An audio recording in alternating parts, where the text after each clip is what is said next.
I definitely feel the frustration that I think a lot of people felt. I don't know how much of what I've seen is gonna be fixed. I highly doubt any of it's going to be fixed. But I don't want to continue this all negative. I'm feeling much better than I was at the end of reviewing part 5, so I want to let go and just move on. Let's keep going. I got a very positive attitude about this. Good, me too. Yeah.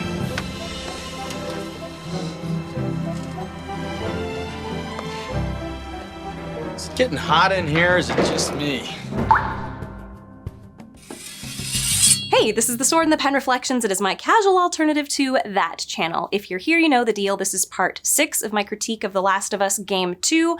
I have no idea what happens in the story going forward. We left off immediately after we get the flashback of Abby and Owen going to the Aquarium, and it looks like their relationship is on the rocks. But we know in the current timeline that Abby and Manny are gonna sneak out to go and rescue Owen, or at least Abby is. I don't know if Manny's going with her. If you listened to the beginning of part 5, which you can find up here and down in the description, I mentioned that I figured out what it was about the writing that was really bothering me, and it was the heavy-handedness of the writing itself.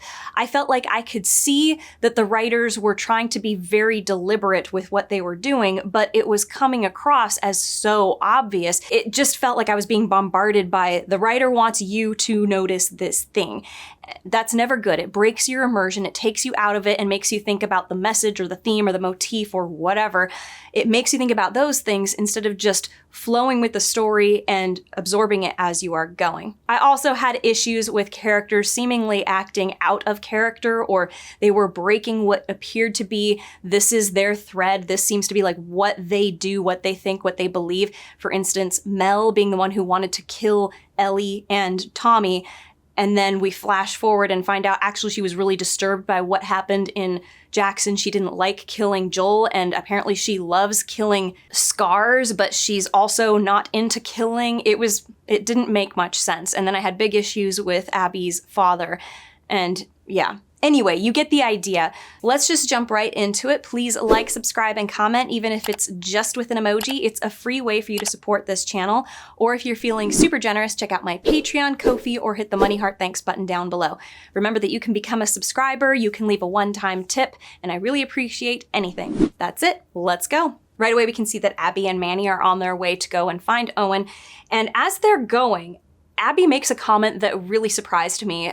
Manny points out, dude, if Owen killed Danny, and then she cuts him off and says, fuck Danny. I'm not sure what this is supposed to be revealing about her character, except that she values Owen over Danny. Is Danny not on her team? Was he not part of her group? I'm getting major flashbacks of Ellie and Jesse going through town talking about what was going on and how they're gonna go on patrol together, and he's worried about her relationship with Joel, etc. And then also when we get to the end of their story where they're talking in the theater and Jesse says, my friend's problems are my problems. And here we have Manny going along to support Abby, and she says, thank you, you're a good friend. Again, it's an example of kind of heavy-handed mirroring. And it's also reflecting the decision that Ellie made to go to the aquarium instead of going to rescue Tommy. It's just pattern overload. You can do this to the point that it becomes impossible to ignore, and I think that might be the stage I'm in right now. But I don't want to continue this all negative.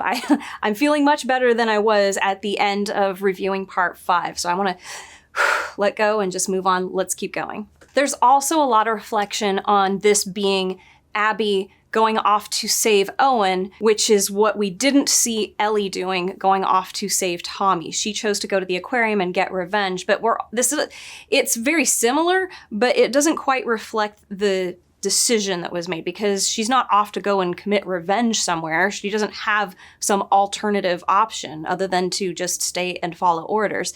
If it was, there's something I really want to go do over here, but I have to go here, and then it would be a little bit more comparable. So I don't know, that's an imperfect comparison, but it sure feels like that's what we're comparing to here. So Abby runs across some Seraphites, and it looks like they were about to attack something or somebody, or they were looking for something, and she kills some of them. And then she overhears a conversation where they're talking about some runaways, and they literally say, may our prophet grant justice to those apostates. Well, nice people.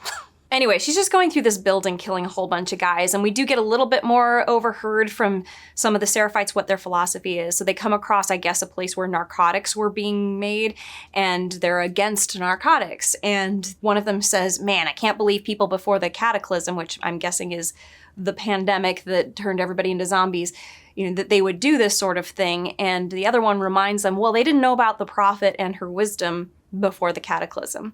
So they weren't beyond saving, unlike the wolves. But then one of them says, I do hope that the wolves have a change in heart or whatever before they're destroyed. And then that's it. So the mentality is, if you have heard of the prophet, but you don't follow the prophet, then you are beyond saving. And as we have seen from Ellie's encounters with these people, when they think that someone's beyond saving, then they should be killed, or they are killed. So we get it. The wolves are beyond saving, except one of them thinks maybe they're not.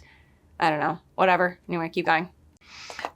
So she gets jumped by this big woman, and then another guy joins in. At one point, she bites the ear off this lady. Like, okay, bit gruesome there. But then a third person comes along and hits Abby in the head with a hammer, which would probably kill you. But okay, I'm guessing she lived. I'm just now realizing I think I know why the WLFs had Abby imprisoned. At least I'm pretty sure that they have her imprisoned based off of the conversations we had Ellie overhearing at the hospital. Is because she ran off. She ran off instead of following Isaac's orders and staying at the fob. Anyway, that's it. Okay. And then we get another flashback. We jump to 4 months earlier, which, I don't know, I'm pretty sure that this is before they went off to Jackson. I don't know. I'm sure I'll figure it out. But anyway, Owen has made the aquarium his home because that's what he was when they were exploring it before. I don't know if I mentioned it, but he said, this is my place now. I claim it. It's mine. So he actually is living there, and he's actually set himself up a pretty comfortable little space. He's got a little fire pit going at the front desk, and he's been fixing all of Max's murals on the walls. And obviously he and Mel stay here together often, and it looks like Alice is kind of their dog because she's got a little bed there, some little dog toys and whatnot. Owen and Mel have a bunch of targets set up around the area and a toy compound bow. And I guess they play this game where you have to hit as many as you possibly can in a minute. Abby does it and gets 12, and then she gets her name written up on the board. I'm assuming that you can do this and not get the high score, but in this case, this player did do it and not only got the 10 targets that were up, but went back and hit two more because the time was up. So there were 10 targets in total, but she went back and fired at 2 other arrows. Anyway, the only thing that's revealed out of this is when Owen is resistant to writing her name up on the board with her high score, she goes, are you afraid that Mel's gonna find out that I was here? So anyway, but he writes her name up anyway. Sounds like there's trouble in paradise. And Abby's the trouble. He takes her up to where that boat captain dad guy body was, and Owen's redecorated it. Well, I guess Owen and Mel have redecorated. It looks very cozy, like a living room. And Abby notices that there's 2 stockings up. One of them says Owen and the other says Mel. And she says, gosh, I wish somebody loved me enough to make a stocking for me. And Owen says, you don't deserve one. And it's unclear if he meant doesn't deserve a stocking or doesn't deserve someone who loves her. Okay, yeah, this is weird. I mean, okay, so basically Owen notices she's in a really good mood, apparently, and says, what's up? And Abby says, I know where Joel's brother is. He's in Wyoming, and I want to go there and ask him where Joel is. Owen has his doubts that this would even be worth the trip since it's been a decade since Tommy has left the Fireflies. And so he's like, what if you get there and you find Tommy and he doesn't even know where Joel is, but Abby wants to go no matter what. And she says, everybody's on board with going there, like the whole gang, her friends, they're all on board with going. And she says, even Mel. And I'm going, Owen, don't you live with Mel? How do you not know about this? But she does and is on board with going. It's a little weird. I am still a bit annoyed by this apparent inconsistency with the Mel character. They keep talking about how she's not a killer or she doesn't like killing people, but then here they talk about her wanting to go and get revenge, and she likes effing up the scars, so... Mel, you're a complicated lady. When I am surprised by this, apparently Isaac has given Abby permission given the whole gang permission to leave the WLFs and go do this. She says that Isaac is more on board with this than you think. He knows exactly what Joel did. He wants justice. Seems like Owen's the only one not really on board. Anyway, he seems reluctant, but when Abby presses him, hey, we're doing this together, right? He goes, of course. And I guess that was that. I think we're supposed to just take away from this that Abby never let go of her desire for revenge. It ended her relationship with Owen, and Owen is only going along with this reluctantly. Okay, so we got a lot of stuff going on here, but there's a scene that happens here that is just like what happened in the show. Obviously, this is where they took their inspiration, but then they did a terrible job with it because it made no sense. Anyway, so Abby wakes up and she is being dragged off into the woods and they string her up and they're gonna disembowel her. It's raining. I'm assuming they're on the island. And suddenly, 2 more Seraphites show up and they've got this girl and she's obviously one of the apostates that they were hunting for earlier. And they're asking, where's the other one? And she spits in their face. So they break her arm with a hammer and they're about to do the other one. But then suddenly arrows come flying out of here. And then this arrow girl comes out and she's shooting people. And then we got Abby manages to get her legs around one of the bad guys and the 3 of them free themselves basically. And then right then suddenly a bunch of zombies attack, which the girls call them demons. And I don't know if this is the Seraphites call them demons or if just these girls do, but anyway, I kind of like that. It's more, I don't know. Anyway, so they manage to get away and they're running off and they're having to kill all of these zombies. And Abby's going, oh my gosh, what am I doing going with these girls? But she doesn't know where she is. She has no clue where they're going. And the bow and arrow girl is like, this way. I know we're going towards the coast. So they're all going towards the coast. She's got to go with them because she doesn't know where she is. Then the big woman with the pickaxe, the one that took Abby out earlier so that she ended up being captured by the scars, shows up. She's wearing her backpack now, which I love that Abby noticed that right away. Like, you're wearing my backpack?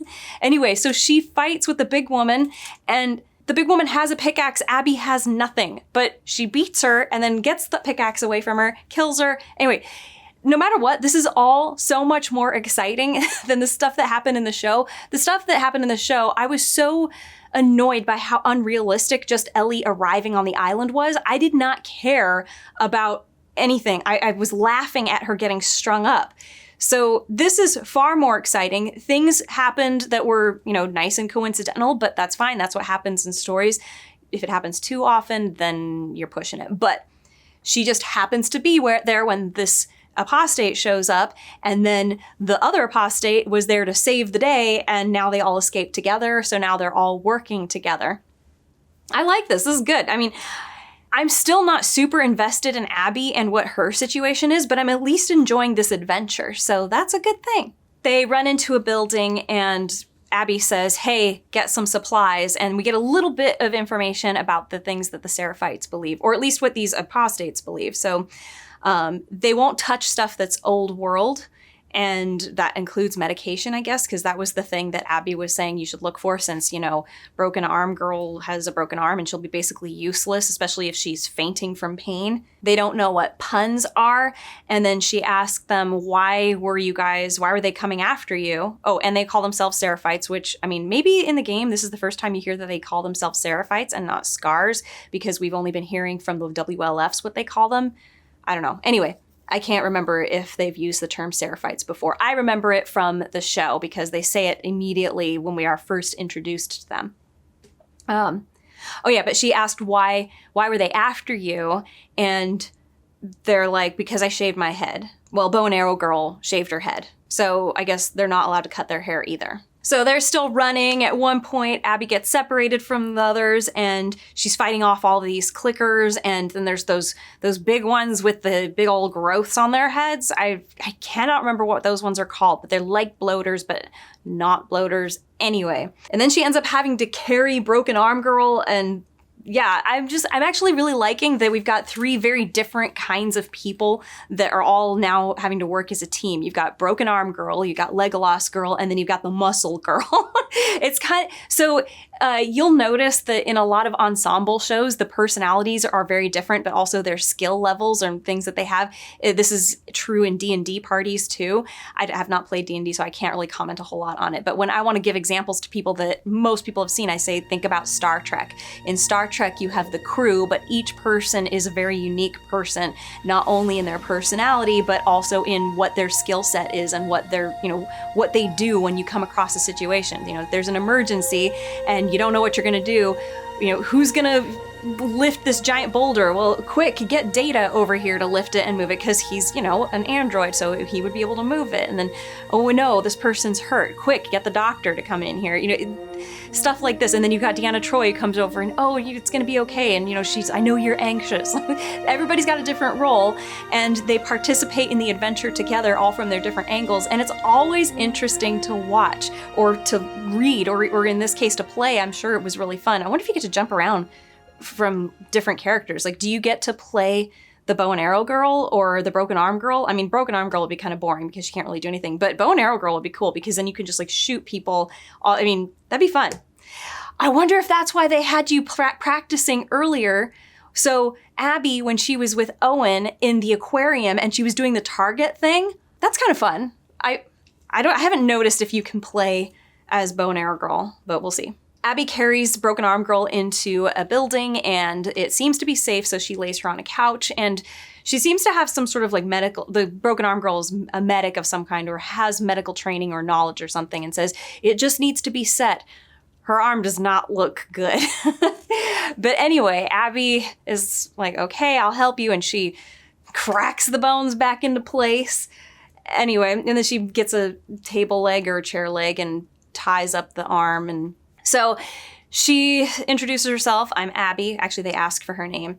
And then she grabs her backpack and is going out the door. So she's leaving now. And she tells the bow and arrow girl, look, no matter what condition she is in, you guys need to be out of here tomorrow because we get a lot of traffic in this area. I think she means that the WLFs patrol this. So she's actually warning them because she doesn't want the WLFs to get them. I mean, it's obvious what's going on here, that we're seeing Abby is starting to have the fog is lifting a little bit in her perception of anybody who is a Seraphite or a Scar. She's seeing them as people. Of course, these are apostates, so they are not actually Scars anymore. They are rejects of the Scars. That makes it a little bit easier. I actually am okay with this because it's a part of a transitional phase where you see this in writing. Oh gosh, I can never think of examples on the spot, but I'm sure I'll think of one when I'm editing and I'll put it up on the screen. But when somebody needs to have their eyes opened to,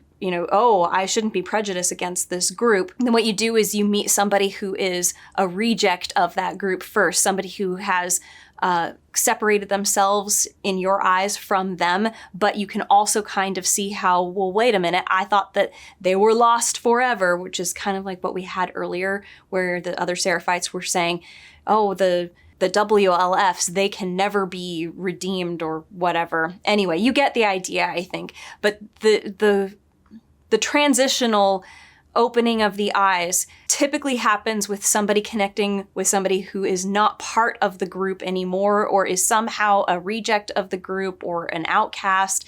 And that is the doorway to understanding the group in general. You get the idea. But now Abby leaves, and the bow and arrow girl was not trustful of her anyway. But again, I like that because then what you get to do is see her eyes opened as well. So this is the two of them. That is where I would take this story. That's where I think it's going to end up going, is that Abby is starting to see, okay, a little bit of more of this is a person and this is somebody who maybe I judged too soon and I should not be so judgmental, whatever. And we're going to see the same thing with Bow and Arrow Girl, because this is definitely not the end of this. They're going to meet up again. Why would you spend all this time with them and start this off? I have a feeling Broken Arm Girl is going to die, and then you're going to have Abby coming in and teaming up with Bow and Arrow Girl later. So that's my guess. That's where I would take this story if it was mine. So Abby's on her way to the aquarium. She comes across some clickers and bloaters and, all kinds of infected, and she's killing them. And it's a journey to get there, even in this cut version. At one point, she finds a guy with a giant crossbow, which was an awesome weapon. And she mentions, did you kill all those people? I didn't know what that meant, so I went and I looked at the uncut version and saw that she came across a room with a bunch of guys who were obviously killed in their sleep. And so that must be who it was. I don't know if there was more to that adventure, if it becomes pertinent at some point in the grander story, but I guess I'll find out. She gets to the aquarium and Owen is nowhere to be found, but she does find him eventually, and he is sitting in the boat that, you know, they found all the kid stuff in earlier back in that flashback. And asks him what the heck the story is, what happened, Danny is dead. And Owen, who seems very distraught, tells the story of how he and Danny were fighting these scars or clearing out this area, something, doesn't matter. And he had disabled this old guy scar, and there was a weapon right next to the old guy, and the old guy saw it but didn't go for it, and instead was looking at Owen, and Owen saw in him that he was just old and tired and done with it. And then suddenly it somehow just affected him, and he said, I'm done with this too. And when Danny showed up, he said, I'm done with this, I'm out, and if you want to kill the old guy, do it. But Danny pulled out his gun and aimed it at Owen, and then the two of them fought over the gun, and that's when Danny got shot. So Danny, in his dying breath, lied about what happened. Unless Owen's lying here, but I doubt that, so it's not being presented as a lie. Abby says that she will explain to Isaac what happened. It was self-defense, but Owen's like, no, I'm done. I'm going to Santa Barbara. I don't want to fight over land I don't care about anymore. And Abby's surprised, well, not surprised, but disappointed, whatever. She doesn't believe that the Fireflies are in Santa Barbara, which is what they mentioned earlier. I think it was in the Christmas scene that there are rumors a bunch of Fireflies are regrouping in Santa Barbara, so that's where he plans to go. Abby doesn't believe that any of it's true, but Owen throws back at her something that I think I remember her mentioning about Tommy and, you know, why they should go to Jackson because it's a lead and they should see it through. He basically says that to her. This is a lead, I need to see it through. My expectation would be that it's on Abby now to do what Owen did for her in that situation. He didn't want to go to Jackson and look for Tommy, but he went out of loyalty. So she kind of owes it to Owen to support him, at least support him going to Santa Barbara, if not go with him to see if the Fireflies are there. But maybe she could say, well, let's wait until after this whole thing with Isaac and this big attack that he wants to do. Although I doubt that Owen would be on board with being part of that. And I don't know if he would care to wait for it to be over. But then again, he doesn't exactly look like he's ready to set sail right now. So, unless he plans to walk there. That would be a long-ass walk. I mean, it's a long-ass walk anyway from here to Jackson, so never mind, whatever. So Abby confronts him with, what about Mel? And Owen is saying, she'll be safer here. So I guess he doesn't care about Mel or the baby. Like, what? I don't care if he said they'll be safer here. It could not be more obvious that he would prefer to just go join the Fireflies than stay and take care of his girlfriend and baby, his baby. I'm no longer on Owen's side here. But then Abby starts acting a bit like a baby here, so Owen says, stop treating me like I'm insane or something, and she says, if I heard the Fireflies were in Santa Barbara, I would go in the opposite direction. Sorry, I grew up. So what, well, it would be childish to go and join the Fireflies? I mean, it is. It's childish to abandon your baby mama and baby. So there's that. I'm actually on Abby's side here. But he does throw back in her face, what, you know, should I go and find the people who killed my family and cut on them? So I was pleased with that comeback. Okay, so this becomes a sex scene because I was all on board with Owen and him throwing back at her, like, what should I do? Go and find the people who, you know, killed my family and cut on them and torture them while they're crying. And Abby gets all upset about that and, like, I don't know, attacks him. And then, of course, it becomes making out, of course. I don't know, maybe it's me. I did not catch that the chemistry was there for this. I think it's just me, I don't know. I'm just too annoyed by the other problems in the story that something like this seems like it came out of nowhere. But also, now I'm on neither of their sides. You guys are ruining a family right now. There's a bunch of selfish people in this story. I don't really like any of them. Who am I supposed to be rooting for here?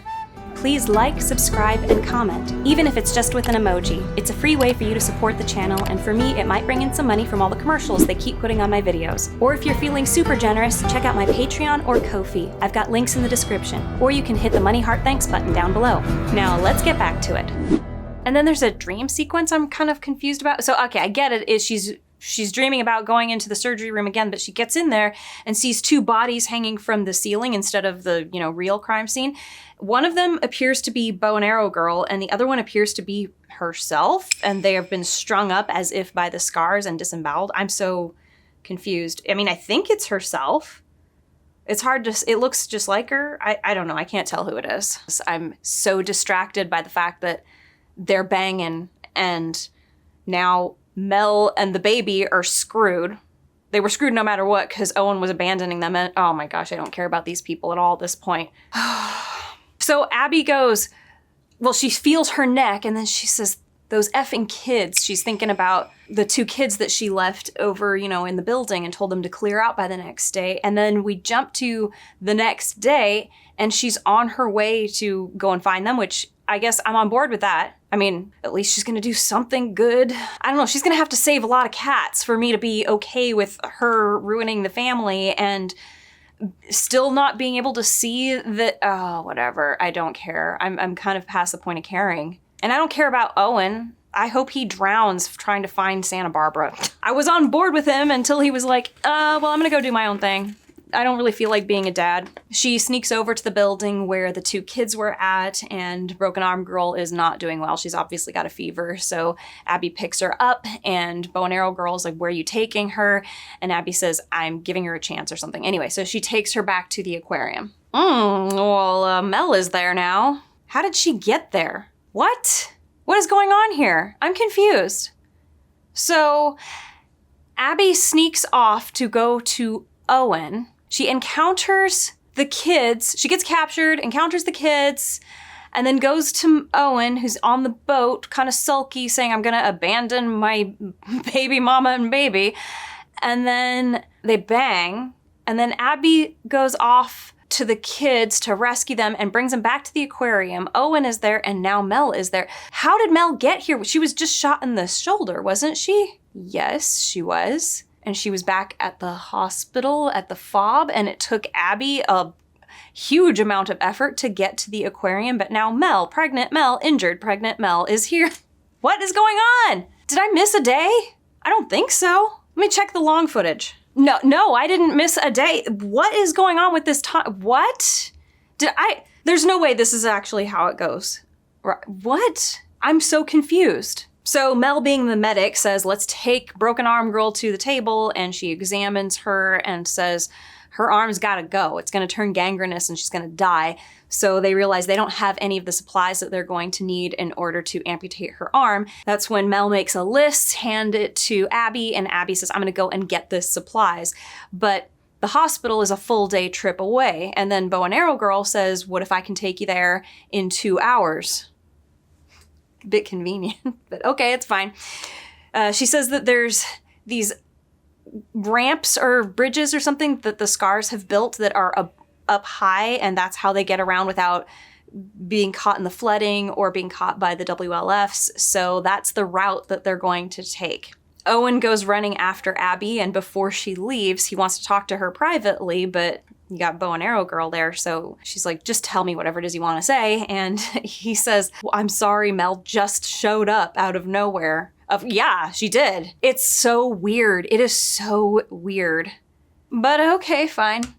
So anyway, he says he wants to talk about last night, even though he says, well, first he says, I don't think she knows about last night.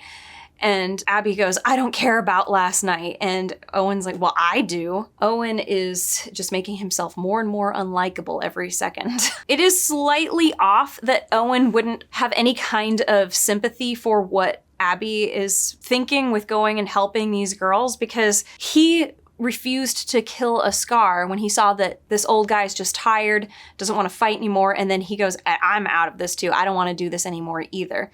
So here is Abby on a stepping stone between what he thought was hopeless and her being on his side, and he's not recognizing that progress. He doesn't even seem to comprehend that what she's doing is a step above the flat out hatred for the scars that she had before. I don't know, whatever. Anyway, I do have to wonder if we're gonna get a lecture from Bow and Arrow Girl about cheating on your girlfriend or abandoning your kids, although it looks like they're together, I guess, so. Oh, whatever, okay.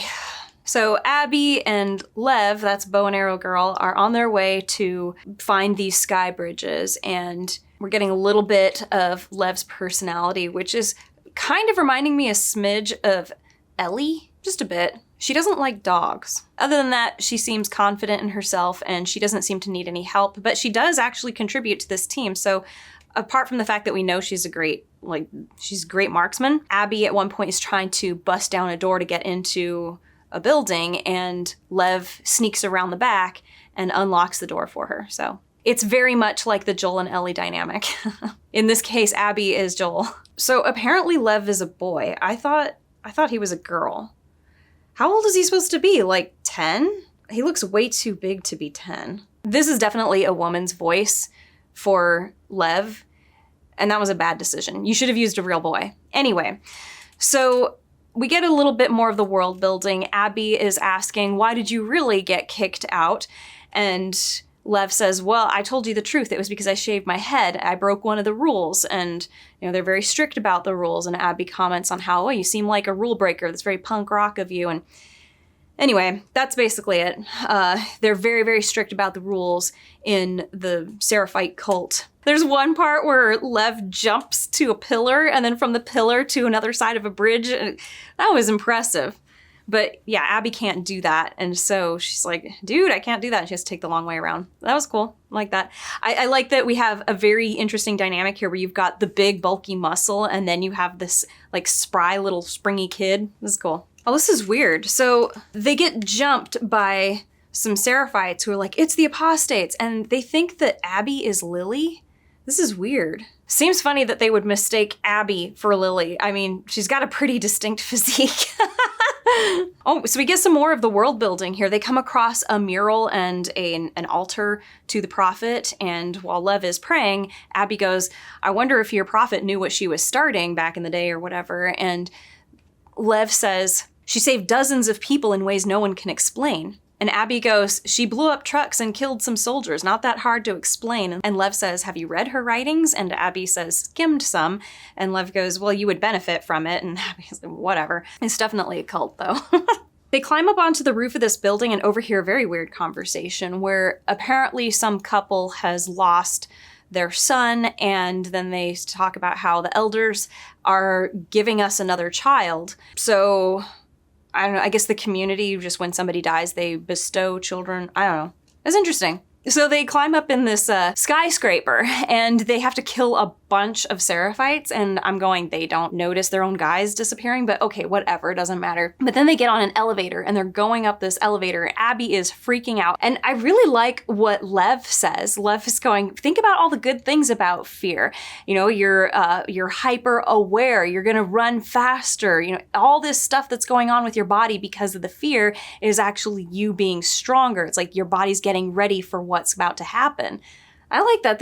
It somewhat fits the stereotype of like a Shaolin monk, and I got this little bald kid who's saying it, this bald Asian kid. I don't know if that was intentional, but it is a little funny. But I liked what the truth was behind that. And there's a quote at the end, only when weak may I carry my true strength. And I feel like I've heard that before in this game, and I can't remember where. Maybe it was in one of those letters that Abby was reading when they were talking about the dad who was weak, and that's why the son took Max out and away. I'm not sure, except that this would almost go against that, only when weak may I carry my true strength.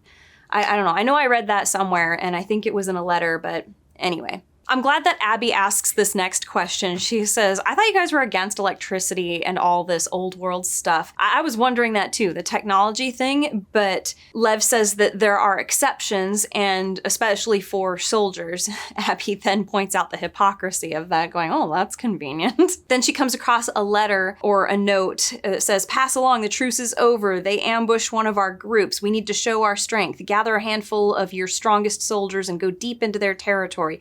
Target any wolves you come across. There is no age restriction to the message we must deliver. Okay, this is clearly just informing the audience of what was going on the Seraphite side of the truce being broken. Wait, did I remember wrong, or did Manny mention something about it was the Seraphites who struck first, and in this case the Seraphites are going, actually it was the WLFs who struck first? Like, who broke the truce? I think that was what it was. Whatever. Does it really matter? All that matters, I guess, is that they both think the other side started it, so they both feel like they were justified in taking the next step.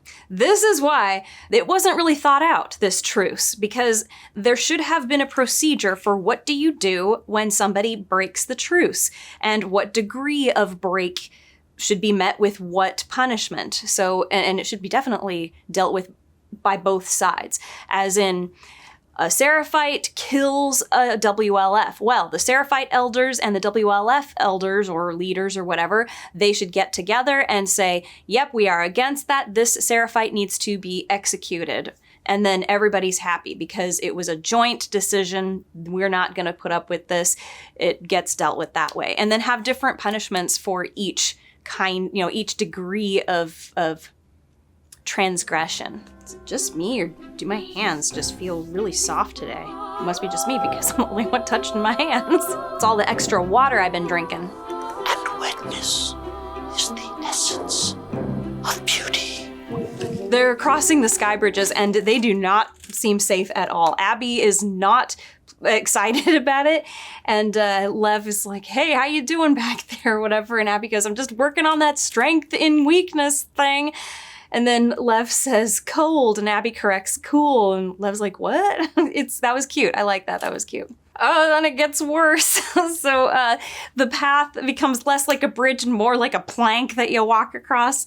I was actually starting to get annoyed for a minute there, where we had Abby just cross this bridge thing, and then Lev is like, hey, so what was up with you and Owen? That seemed awkward. And Abby's like, dude, shut up, not right now. But anyway, then she wants to celebrate that she made it across those bridges, and that's when they come across the plank one, and she starts getting dizzy at one point and then falls. They fall together through a skylight and into some water. For a second there, I thought that Lev wasn't going to be able to swim, even though he had said earlier, I can swim.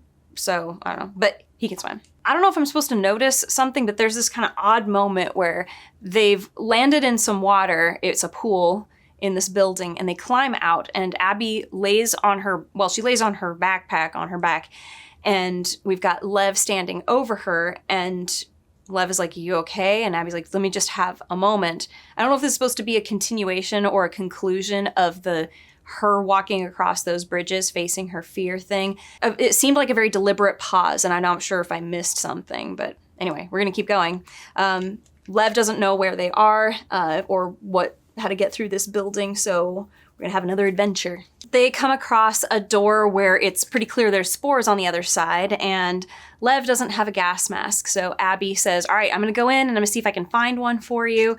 And Lev goes, if you die, I'm screwed, or yes, basically says that. And so Abby goes, well, you better start praying then that I live. And then she goes in, she's looking around, she finds, now this is a building that the dead bodies that are in it were Fedra. So they were sent in to clear out the building, but obviously a bunch of their equipment was faulty, according to a letter that we ended up reading. And they ended up failing. So one of the first bodies she comes across does have the gas mask on, but they shot themselves through the face through the gas mask, so it's not going to be useful. Fortunately, the next one she finds, yes, she's got one. She kills a couple of clickers, or I don't know if they're stalkers or clickers. I can't tell the difference between them. And she gets back out, and she's got the mask. So that was that adventure. It was good that we were reminded of the ticking clock, though, at this moment. So Lev goes, we're taking way too long. And Abby goes, we are taking as long as we need to. I mean, we're no use to your sister if we're dead. So I did almost forget that they were in a rush. So they're going through the clicker-infested area, and Lev goes, I heard that Isaac took down the old guard. Is it true that he tortures people too? And Abby does not want to talk about it. She's like, let's just focus on this, trying to survive and get out of here. But Lev doesn't drop it and says, have you ever tortured somebody? I think she has. It's definitely creepy and scary, them going through this building. So it's an area that has been untouched for a long time. So you've got infected everywhere, and there's fungus climbing up the walls and stuff, and they have to sneak around them and, you know, throw stuff to distract them so that they can clear a hallway and get through. And I'm liking this. And it's very tense. Even when they get out of that situation, they manage to close a big old heavy door, and then they climb onto an elevator and into another floor. I was like, this is tense. This will be cool if they can make this into a movie. I mean, I'm sure it would have been thrilling to play this as a game, but I'm not a gamer, so I just can't play games. But I would love to see this done in the movies or on, you know, I would like to see HBO do this scene really, really well. I felt like they missed a lot of opportunities in season 2 where they could have done more stuff like this, but they didn't because the characters weren't taking the moment seriously. For instance, Dina and Ellie going into that grocery store back in Jackson could have been so intense, but I'm sitting there going, these kids aren't afraid. Why would I be afraid? And then there was another time when they were sneaking through a building to get to the hospital, and the conversation that happened right before it, I just remember thinking, this is kind of pulling us out of this because Dina had to insist that Ellie not shoot her gun and not do something reckless that could get them both killed. It was so obnoxious. And then, of course, they get into the room and there's a bunch of stalkers in there and they ambush them. Anyway, whatever. It could have been really creepy and intense. And instead it went from not too much scary to suddenly a swarm. But whatever. Was it Alfred Hitchcock who said that a bad guy attacking you is scary, but even scarier than that is knowing that there's a bad guy in the house, but you have no idea where he is? Rather than showing the killer coming with the bloody knife, I would hear a noise and the lights would be on the room, or it would be something in the room that's still moving, and you show that and then the victim realizes there's someone in the room. Oh, that's scarier, the realization in the mind of what's coming rather than cutting to the guy with the bloody knife, which means don't worry about what scares you. This is what we think scares you. And that's usually 99% of the time very limiting. I think about that every time I see scenes like this where I go, you know what? That is so true. Knowing that there's a bad guy in the house somewhere, but not knowing where he is so much more intense than seeing a big old monster come at you. Yeah, anyway, so they're going through this house and I can see spray paint on the wall that again says something like feel her love. It doesn't really matter. May she guide you. That's what it said. I'm just thinking now, I have yet to see anybody tagging a wall or anything. And yet we find this spray paint everywhere. Does anybody know of a scene where that happens? I'm just curious. Nobody that I have seen alive is actively spray painting stuff on walls. Was it just like a trend for a while? People just loved spray painting stuff on the walls. It's so passé now. But anyway, they get to where the hospital is and Abby says, this is as far as you go. You stay here. I'm going to go in there and they won't suspect anything with it if it's just me. So you wait here. I'll go get the stuff and I'll come right back. I have a feeling she is going to get arrested because we know that at one point Abby ends up in a cell at the hospital because we heard that conversation happening when we were Ellie going through the air ducts. So well, things are not going to go well here. So Abby shows up at the gate. They think she's a trespasser at first, but they let her in when they realize who it is. And she says that Isaac needs her to bring some medical supplies somewhere for a secret thing. And we've seen before that Isaac doesn't always inform people of what's going on. As a matter of fact, that happened a couple of times. So this is good. You're establishing that he keeps things secret from people. So this would be a believable reason. They would just, oh, okay, Isaac has you on some sort of a secret thing, even though we're literally taking supplies to where medical supplies out to where Isaac is. But she overhears the rumors about Owen having killed Danny, and that has spread among the people here, so not good. She confronts some people about spreading rumors. So she goes in to get some supplies, and she's talking to that girl who was on the video game that Ellie killed. And she's like, hey, can I have some supplies? And then suddenly the same soldiers that let her in show up, and they go, we just checked in with Isaac, and he wants to talk to you in person right away, so you're shipping out right now. And Abby's like, let me talk to him on the radio. And they're like, nope, you have been AWOL since yesterday. You're under arrest. And Abby very compliantly puts out her hands and she gets handcuffed. And that's the end of that moment. I'm not going to watch any more for today. I'm so tired. But this segment was a lot more interesting than the previous segment. And I think part of that is that there were less reminders, or there were fewer reminders of instances where I saw characters apparently breaking character or being inconsistent with their character. But I did have a few other issues, like how the hell did Mel get all the way out to where Owen was? So I definitely feel the frustration that I think a lot of people felt. I don't know how this ends, and I've still got about 2 hours left to watch. I don't know how much of what I've seen is going to be fixed. I highly doubt any of it's going to be fixed. We would need to create a little bit more urgency earlier on in the story, and when you get to this stuff, it's more rewarding then. But at this point, I do kind of wonder, what is Abby's motivation? Before it was go get Owen, he's obviously not going anywhere, and now it's save the broken arm girl. So this does actually create a more likable character in her, that she would go and do this for broken arm girl, but at the same time, I'm just not feeling it very strongly in her favor, that this is a character who I want to root for a whole lot. I'm interested in her adventures at this point, but I'm not sitting there going, man, I hope she wins, like I was with Joel pretty much any time that he and Ellie were in danger in all of Game 1. I was at least enjoying some of the dynamics that we had and the characters working together, the adventures that they were going on. That is stuff that I could definitely see being something that people playing the game enjoy, being in all these different scenarios, having all these different advantages and disadvantages. Like, how do you deal with working with a girl whose broken arm is making her completely useless? And then you've got this kid who can like leap from pillar to pillar and also is basically Legolas. And then you've got Abby being afraid of heights and then being in all these weird different situations. That's all interesting stuff. You know what? How did the WLFs not notice these bridges going from skyscraper to skyscraper? Whatever. Anyway, I think that sort of stuff is more interesting to follow and see how it plays out. I do think that Abby's journey is not weak, but it's certainly a little broken. Originally, we were going to go and save Owen. Well, we got to Owen, and he didn't want saving, and then we banged him. And now we're going to save this little kid.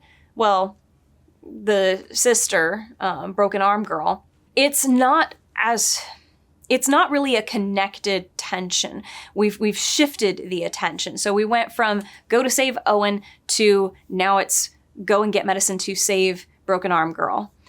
I do wish that this was more of a focused mission so that we can invest ourselves in something and then that investment builds every time we face some obstacle keeping us from getting to it, and we have to climb over whatever this thing is, or we have to deal with whatever this thing is, and we become more and more invested in getting to that one goal.